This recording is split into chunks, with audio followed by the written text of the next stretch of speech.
We began with 4 teams at the Region 11 baseball tournament. Today, we will dwindle that down to 2 as we bring you live to Pat Doherty Field in Centerville, Iowa on a beautiful Friday morning, ready for some more postseason baseball action on GoHillsTV, powered by JBS. And with that, we bring you into the U.S. Bank broadcast booth here at Pat Doherty Field. I'm Dewayne Cook, glad to be on the mic for you in an elimination game this morning. Everything to this point in the regional has held to chalk. The 1 and 2 move on, Iowa Western and Indian Hills in the winner's bracket, and then falling to the loser's bracket here in this winner-go-home matchup, the 3-seed Marshalltown Tigers and the 4th-seeded Southwestern Spartans. Glad to have you with us here this morning as we get ready for pitch coming up at the top of the hour. These two teams, obviously like all of them in the regional, very familiar with one another.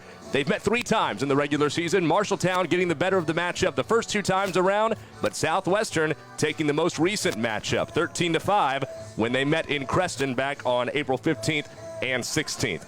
Now, from the action yesterday, the Spartans had to take on the top-seeded Iowa Western Reavers and suffered a loss against the number 1 seed, 15-9. But I tell you what, they really battled. They got down at one point to where the potential 10-run rule was coming to the plate, but the Spartans threw them out defensively and then battled back to get that to within at least shooting distance to try to make a late comeback, but ultimately falling short and suffering their 48th loss of the year. They come in at 6-48 overall.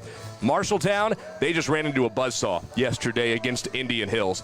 The Warriors came out and just put it all over the park. 24 hits. They scored 28 runs, which from going back and doing some research, it looks like is the most runs the Warriors have scored in a regional in a long, long time, if not all time.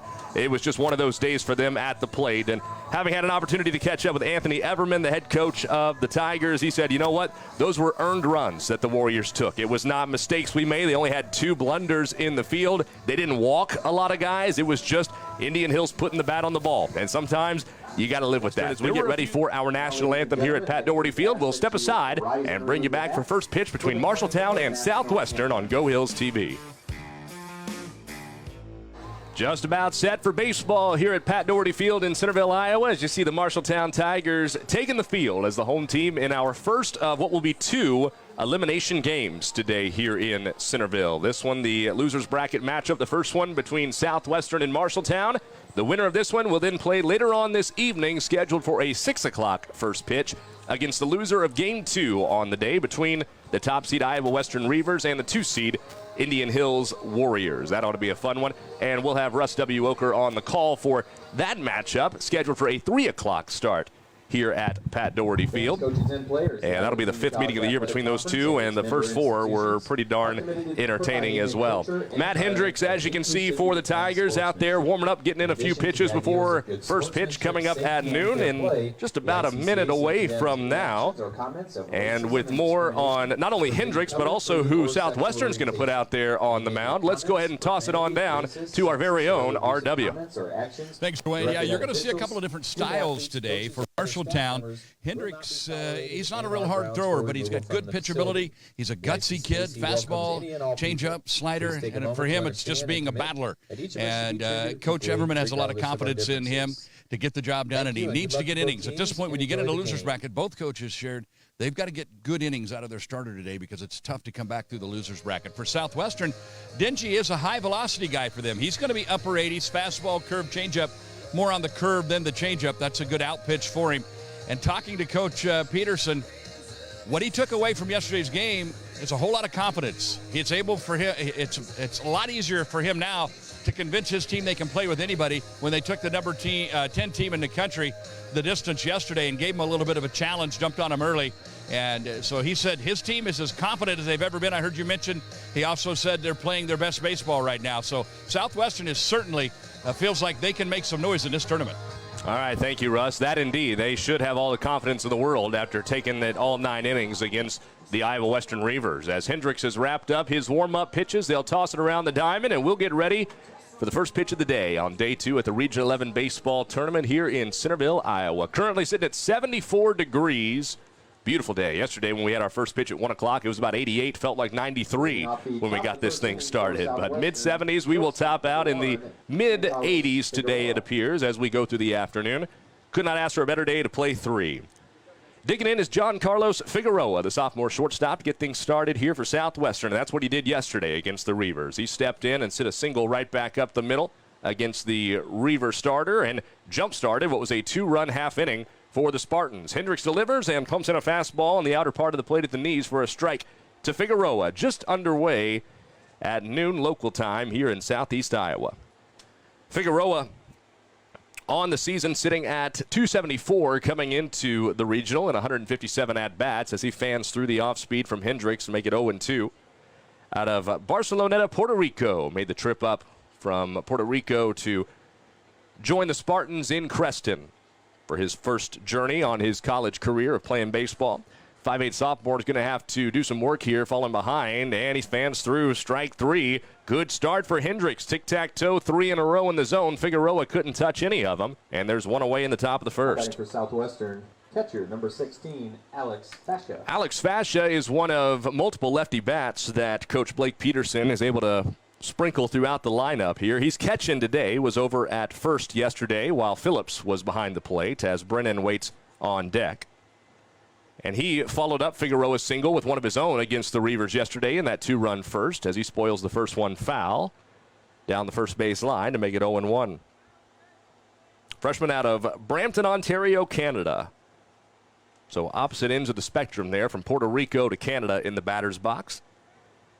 Came in at over 300 batting average to the regional. 308 and 120 at-bats. The 0-1 to him, that paints the outer black as well, and Hendricks has yet to miss the zone.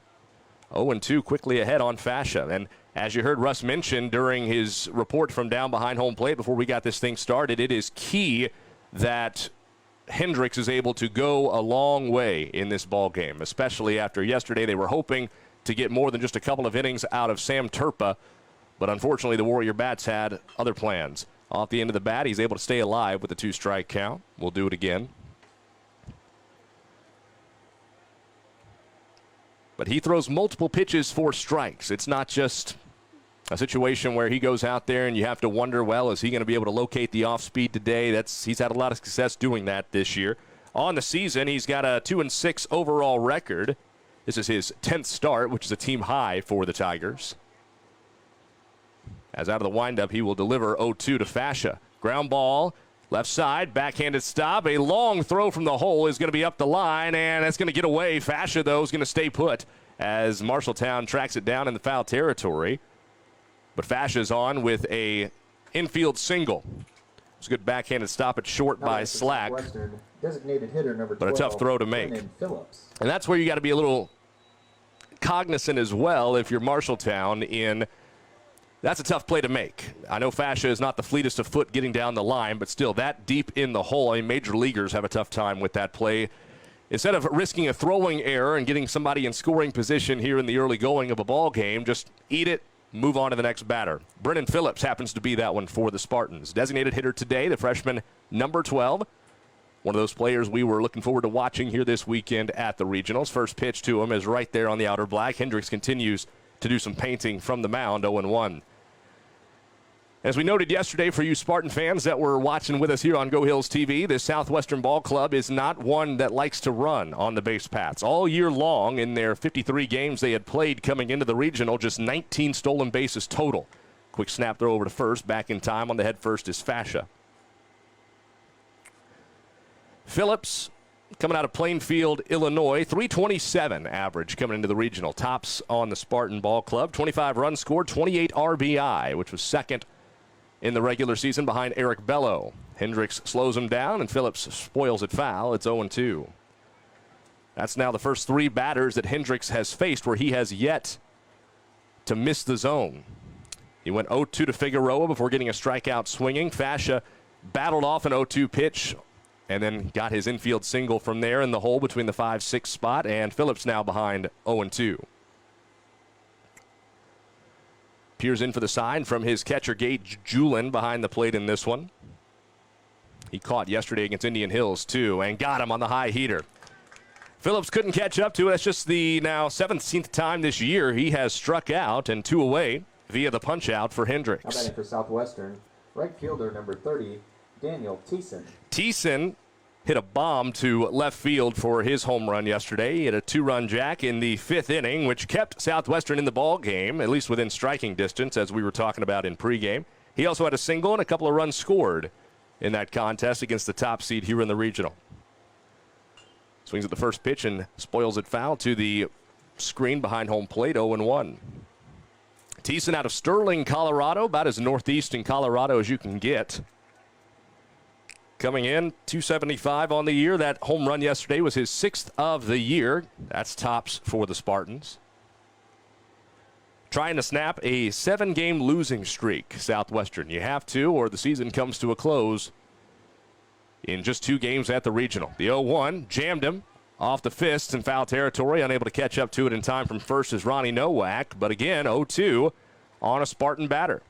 Hendricks continues to work ahead, and if you can consistently do that, you are out there on the mound having a great appearance. And that's playing with fire if you're the Southwestern Bats.